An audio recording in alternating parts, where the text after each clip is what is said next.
Welcome to TEPTV, bringing you timely updates from around the world.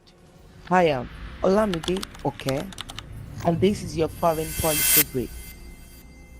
In today's top story, concerns are growing among global leaders as geopolitical tensions appears to be crossing regional boundaries. Iran has reportedly threatened retaliation following a Ukrainian drone strike on an Iranian vessel in the Caspian Sea, an incident that has drawn renewed attention to the growing relationship between Iran and Russia amid the ongoing war in Ukraine. The development has raised an important question in international relations.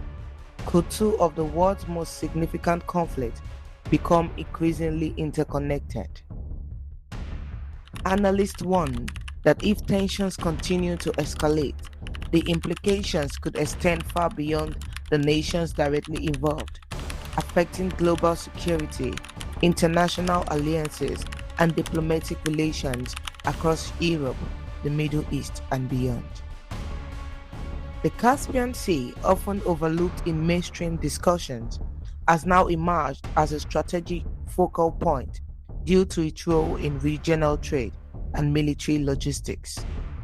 Meanwhile, world leaders continue to emphasize diplomacy as the preferred path forward in preventing further escalation.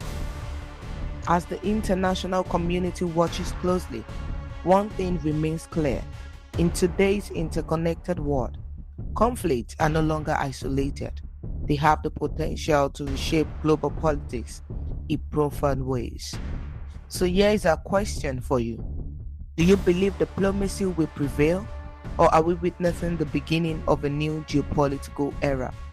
Share your thoughts in the comment section below. If you haven't subscribed, kindly hit on the subscribe button. Thank you for watching TEPTV. I am Olamide Oke. Stay informed, stay engaged. I will see you in our next reports.